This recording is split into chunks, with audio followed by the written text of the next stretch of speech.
सोचो, एक ऐसा देश जो दुनिया के सबसे पुराने और समृद्ध सभ्यताओं का घर है। आज से हजारों साल पहले, जब दुनिया की ज्यादातर तरीके अभी विकसित नहीं हुए थे, भारत की मिट्टी पर एक ऐसा सभ्यता जन्म ले रही थी जो आने वाले युगों के लिए एक मिसाल बनेगी। यहाँ हर पत्थर, हर नदी, हर खंडहर अपने अंदर एक कहानी छुपा रखा है। एक ऐसी कहानी जो अक्सर हमारे इतिहास की किताबों में नहीं मिलती। देखिए, सबसे पहले आता है इंडस वैली सिविलाइजेशन, एक समृद्ध सभ्यता का उद्भव।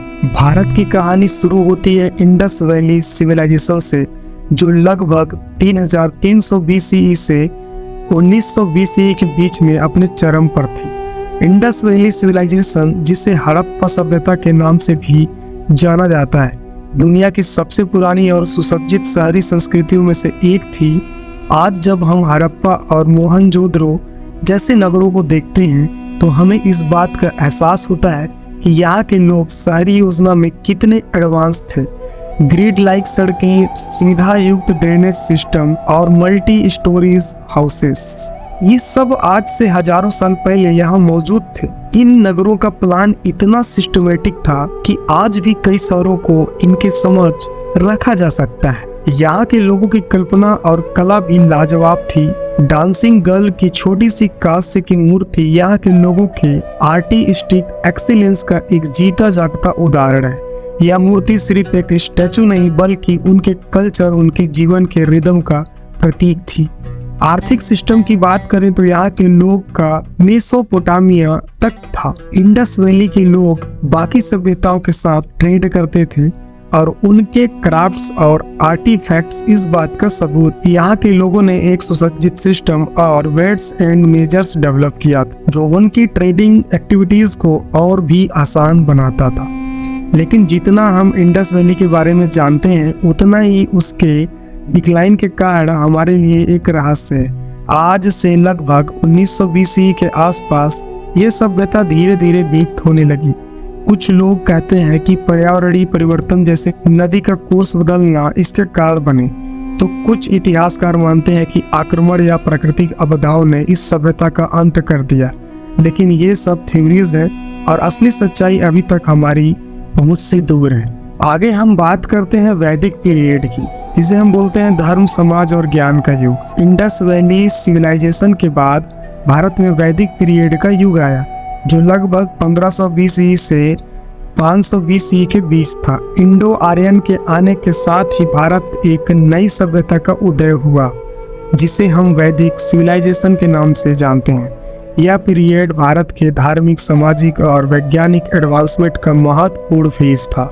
सबसे पहले अगर हम बात करें तो यह वही युग था जब वेदों का रचना हुआ। ऋग्वेद, सामवेद, यजुर्वेद और अर्थवेद, ये 4 वेद का संकलन भारत के धार्मिक और दार्शनिक विचारों का आधार बना। ये वेद सिर्फ धार्मिक फैक्ट्स नहीं थे, बल्कि इनमें उस समय के समाज, धर्म, रीति रिवाज और ज्ञान को भी दर्शाया गया था। वैदिक समाज में जाति व्यवस्था का जन्म हुआ, जहाँ लोगों को उनके कर्म और जन्म के आधार पर अलग अलग वर्ण में बांटा गया। ब्राह्मण, क्षत्रिय, वैश्य और शूद्र, यही 4 वर्ण थे जो उस समय के समाज का आधार थे। इस जाति व्यवस्था ने भारत के सामाजिक ढांचों को बनाया, लेकिन इसके साथ ही यहाँ पर सामाजिक सौहार्द और हायरार्की का भी निर्माण हुआ। वैदिक युग में धर्म और ज्ञान के साथ साथ राजनीति और गवर्नेंस में भी कई एडवांसमेंट हुए। अर्ली वैदिक पीरियड में भारत एक ट्राइबल सोसाइटी था, जिसमें प्रमुख कौन होगा यह तय करने के लिए सभा और समिति जैसी डेमोक्रेटिक इंस्टीट्यूशन का निर्माण हुआ। यह एक ऐसी सोसाइटी जहां लोगों की भागीदारी से ही उनका शासक चुना जाता था। लेकिन यह युग सिर्फ धार्मिक या सामाजिक ही नहीं था, यहाँ पर वैज्ञानिक और गणितीय एडवांसमेंट भी हुई। यह वही पीरियड था जब शून्य का आविष्कार हुआ, दशमलव प्रणाली का विकास हुआ और कई एस्ट्रोनॉमिकल ऑब्जर्वेशंस किए गए, जो आज भी अपनी महत्वता रखते हैं। वेदों में जहाँ धार्मिक और दार्शनिक विचारों का समावेश था, वहीं उनमें गणितीय और वैज्ञानिक ज्ञान का भी जिक्र था। आगे हम देखेंगे मेडिवल इंडिया, राजवंश और संस्कृति का युग।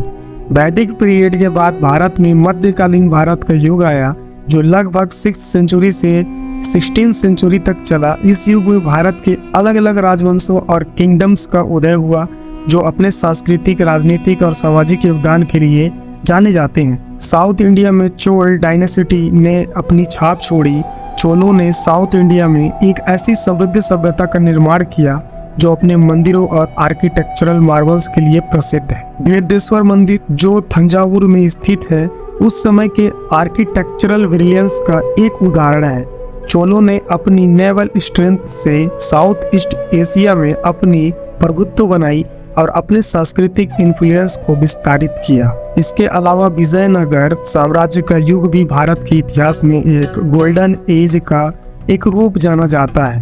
विजयनगर के शासकों ने साउथ इंडिया में एक ऐसे साम्राज्य का निर्माण किया जो अपने आर्ट, कल्चर और ट्रेड के लिए प्रसिद्ध था। हम्पी के मंदिर और महल उस समय के आर्किटेक्चरल ब्रिलियंस का जीता जागता प्रमाण है। लेकिन मध्यकालीन भारत सिर्फ राजवंशों के राज और साम्राज्य तक सीमित नहीं था।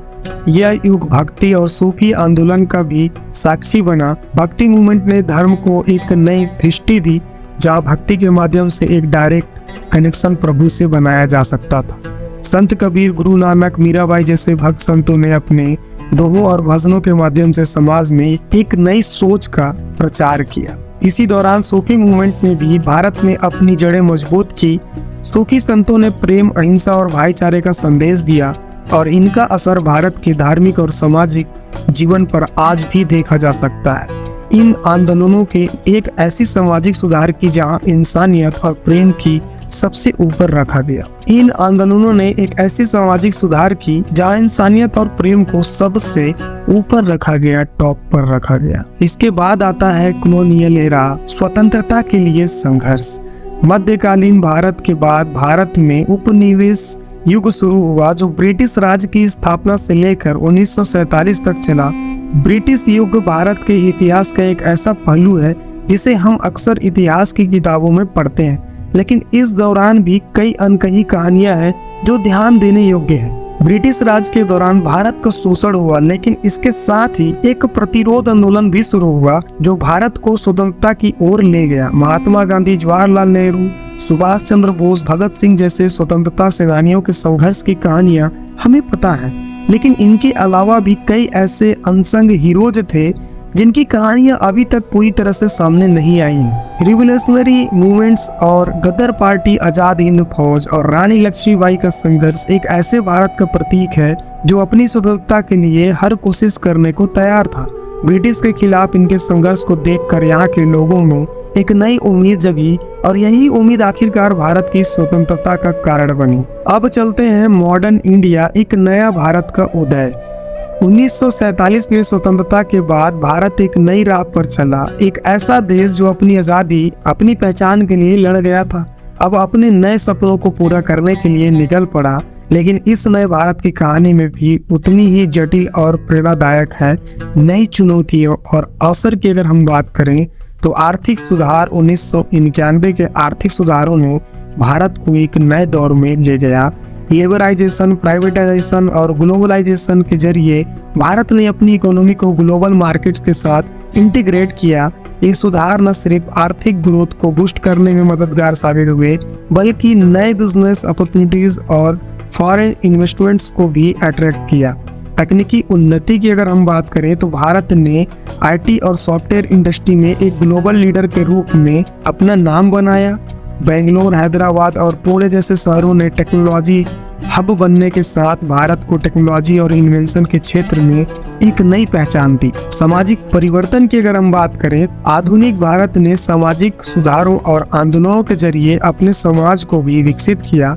महिला सशक्तिकरण, LGBTQ+ अधिकार और शिक्षा सुधारों ने नए सामाजिक मानदंडों को स्थापित किया और एक इंक्लूसिव सोसाइटी की ओर कदम बढ़ाया। संस्कृति, समृद्धि और विविधता की अगर हम बात करें, आर्ट और कल्चर की अगर हम बात करें तो भारत की सांस्कृतिक धरोहर आज भी अपनी पारंपरिक कला, शिल्प और त्योहारों के जरिए जीवित है। क्लासिक डांस फॉर्म्स जैसे कथक, भरतनाट्यम, ओडिसी और फोक ट्रेडिशंस जैसे भांगड़ा और गरबा भारत की वाइब्रेंट कल्चर को दिखाते हैं। बॉलीवुड और क्षेत्रीय सिनेमा ने भी सांस्कृतिक एक्सचेंज को ग्लोबल प्लेटफॉर्म दिया। ऐतिहासिक स्मारक, भारत के स्मारक जैसे ताजमहल, रेड फोर्ट और जयपुर के महल सिर्फ आर्किटेक्चरल मार्वल्स नहीं है, बल्कि इनमें भारत की रिच हिस्ट्री और डाइवर्स कल्चर का एक स्नैपशॉट है। ये स्मारक टूरिज्म और सांस्कृतिक धरोहर के महत्वपूर्ण पहलू हैं जो दुनिया भर से लोगों को आकर्षित करते हैं। अगर हम आगे बात करें तो चुनौतियों और भविष्य की अगर हम दृष्टि को देखें तो आर्थिक समानताएं इसमें आती है। सबसे पहला पॉइंट, आज भी भारत में आर्थिक असमानताएं और गरीबी एक महत्वपूर्ण चुनौती है। शहरी और ग्रामीण क्षेत्रों के बीच अंतर, बेरोजगारी और इंफ्रास्ट्रक्चर डेवलपमेंट के मुद्दों को संबोधित करना एक जारी चुनौती है। राजनीतिक परिदृश्य की अगर हम बात करें तो भारत का राजनीतिक परिदृश्य भी डायनेमिक है, जहां अलग अलग पार्टियां और नेता अपने दृष्टिकोण और नीतियों के माध्यम से देश की विकास को आकार देते हैं। यह विविधता राजनीतिक बहसों और गवर्नेंस के मुख्य पहलू हैं। स्थिरता की अगर हम बात करें भाई, तो पर्यावरण और स्थिरता के मुद्दे भी आज भी भारत के लिए क्रूशियल है। जलवायु परिवर्तन, प्रदूषण और प्राकृतिक संसाधनों के प्रबंधन जैसे मुद्दों पर फोकस करके ही एक सस्टेनेबल फ्यूचर के लिए कदम उठाया जा सकता है। तो ये थी भारत की एक अनटोल्ड स्टोरी, जिसमें मैंने शॉर्ट में बहुत कुछ कवर किया है। उम्मीद करता हूँ आपको बहुत कुछ समझ में आया होगा। भारत की कहानी एक अनकही कहानी है जो अपने आदिक से लेकर आज तक हर युग में नए रंग भरी है। इंडस वैली की एडवांस शहरी योजना से लेकर वैदिक पीरियड के धार्मिक और वैज्ञानिक योगदान, मध्यकालीन भारत के राजवंश और सांस्कृतिक आंदोलनों, उपनिवेशीय युग के स्वतंत्रता के संघर्ष से लेकर आधुनिक भारत और आर्थिक और सामाजिक ट्रांसफॉर्मेशन, भारत की कहानी एक डायनेमिक और बहुत ही ज्यादा जानने योग्य जानकारी है। यह कहानी सिर्फ इतिहास के पेजेस तक सीमित नहीं है, यह एक ऑनगोइंग सागा है जहां हर दिन नए चैलेंजेस और अपॉर्चुनिटीज का सामना करना पड़ता है। हमारे पास एक रिच हेरिटेज है, एक प्रमाणिक फ्यूचर है जो हमें इंस्पायर करता है और मोटिवेट करता है। उम्मीद करता हूँ दोस्तों आपको वीडियो बहुत पसंद आया होगा। वीडियो को लाइक करके जाना और इस जानकारी को शेयर करके जाना। चैनल पर नए तो भाई सब्सक्राइब करके जाना। फिर मिलते हैं एक नेक्स्ट इंटरेस्टिंग नॉलेज लेकर। तब तक के लिए जय हिंद, जय भारत।